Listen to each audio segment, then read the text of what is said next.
Good morning, good morning.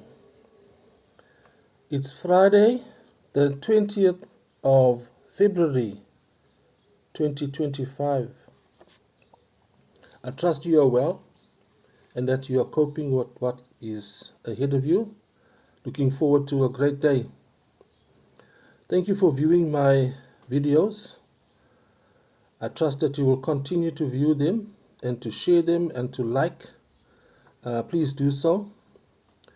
If this is your first time viewing this videos of mine, I want you to look at previous, or you may want to look at previous videos, because the content is largely sequential.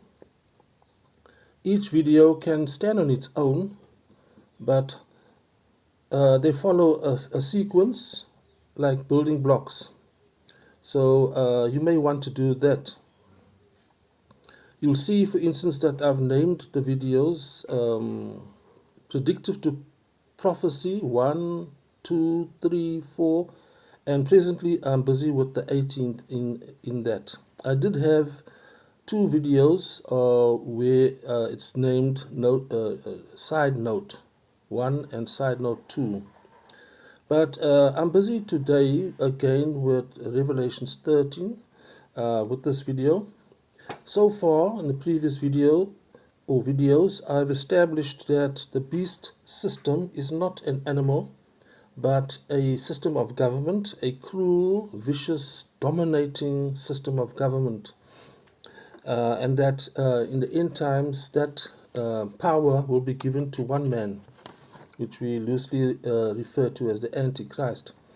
I've also mentioned that there will be death for people who resist the system, the disobedient, the objectors, and that's hence the reason why I also covered the topic of executions, the style of executions. It's going to go back to beheading people, the guillotine system, that is of chopping off heads. I've also established that there'll be a rapid technological discoveries and development that will make it possible for the beast to rule the entire world. Not only certain sections, but the entire world will fall under this rule. And I've also hinted that the term the New World Order has got something to do with it. So just take note of that. Revelations 13 is about the beast and its power. I mentioned that in Revelations 13, it's not only about one beast, but there's two mentioned. It's two individuals. The Antichrist is the one, and I mentioned that there's other names or terms for it. And the second beast is the false prophet. Also, one can say that it's a term used by Christian scholars to describe this individual, the false prophet. Now, the first one comes from the sea, and the second one comes from the land. I've read this in the previous video. In Revelation 13, verse 1, it refers to the Antichrist coming from the sea. And in verses 11 to 12 of chapter 13, it refers to the beast coming from the land or the earth. Now, as I said before, the sea and the earth are two terms that we need to unpack or interpret. Otherwise, we will fall into the trap of what previous ages did.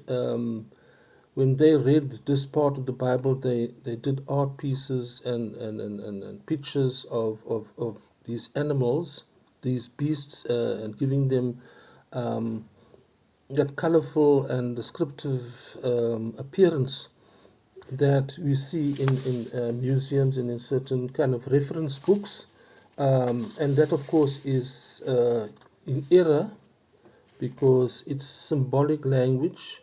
That's why I spent so much time building up the picture of the beast as a system of government, a rulership, an empire. Now, just going back to the sea and the earth, I have some definitions here that we could have a look at to show that it's not the sea or the ocean that we look at. It's referring to something else. The sea, like water, symbolizes not only people, but the thoughts of their minds. When we say a student, the words say a student on the edge of the sea. I saw a beast coming out of the sea. It's not an animal, but it is referring symbolically or figuratively to a system of government that will emerge from the people. Sea people.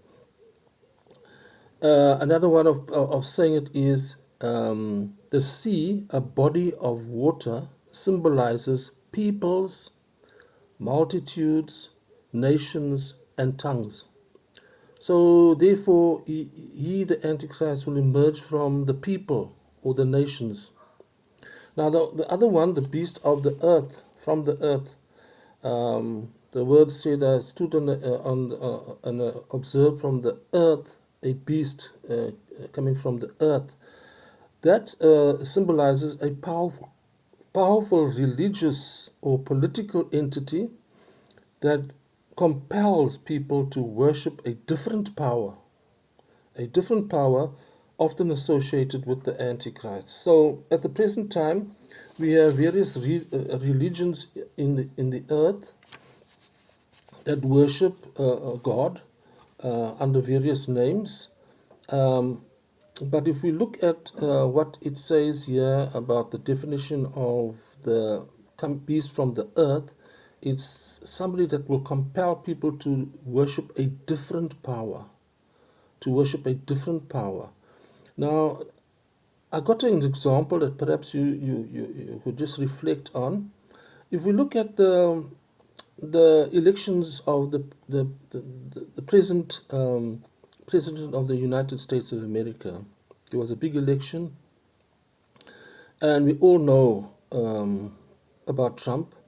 We see that this relationship between the beast and the false prophet is something similar to this story, but it's not. Okay, let me just make that disclaimer now. I'm not saying that Trump and, say, for instance, Elon Musk is this false prophet supporting the Antichrist, but it's an example I want to stress. It's probably going to be like that. Trump and Elon Musk, when Trump was elected as President of the United States of America, Musk emerged as one of his biggest supporters. He came with tremendous influence, being the richest man and a man on the edge of all the major discoveries and of course the big business of electric car business. He's got the biggest one, and of course SpaceX, etc. So Trump's victory can be said as a done deal, like guaranteed. It was sealed because of the kind of influence that Musk offered, as well as the money that he contributed. And even now, in the seat from the White House, you'll see that Elon Musk, has got a lot of influence still in executing a lot of what Trump is bringing about. And I just want to leave you with this last point. It seems like I've drifted off the topic, but I just want to give that as an example of how the false prophet will persuade or compel people to worship the Antichrist. And, sorry to say, but it looks like, for instance, as an example, that president is now worshipped by a great number, millions of people in the US for what he is doing and what he stands for. But be that as it may, let us have a look at the last point I want to make.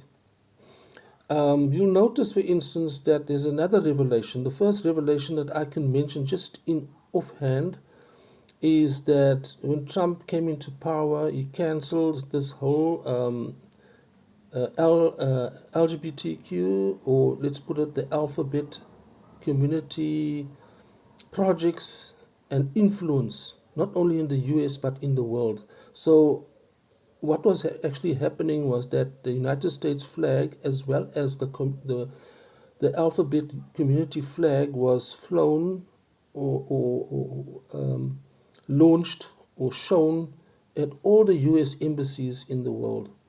That showed the influence and the power that the Biden administration had in terms of pushing this agenda. Um, so that's the first thing that Donald Trump did, was one of the first things of the many things, was to bring back or cancel that arrangement. And also he did it in the schools too. So in the schools, the United States of America flag was in every classroom, along with the flag of the alphabet community. For those of us that don't know, it's that flag that's multicolored like the rainbow. Okay, and it represents something. I'm not going to elaborate here now, because that's going to drift off the topic. But the next revelation I want you to become aware of is that administration becoming very oppressive as things are going along. Some very good things are emerging, but there's something that's also amiss. The latest revelation, for instance, is that he's changed the Pledge of Allegiance that the children recite in schools. You know, the American classroom has, as the children stand up to say the Pledge of the United States of America, and then they continue with their schooling and their lessons and the teaching and so on. This time round, the Pledge of Allegiance is to the President of the United States of America, and not to the United States of America itself. Previously, it was, I pledge my allegiance to the Republic, the United States of America. But now the children say, I pledge my allegiance to the President of the United States of America. So, similar to Nazi Germany, when propaganda entered the schools, and Adolf Hitler, also used the military to do pledges, to say an oath. The oath was not to Deutschland, to Germany, but to Adolf Hitler, especially the SS. So just want to become aware of these things. And I'm going to continue at a future time on this topic, but I want to wish you a wonderful weekend going forward.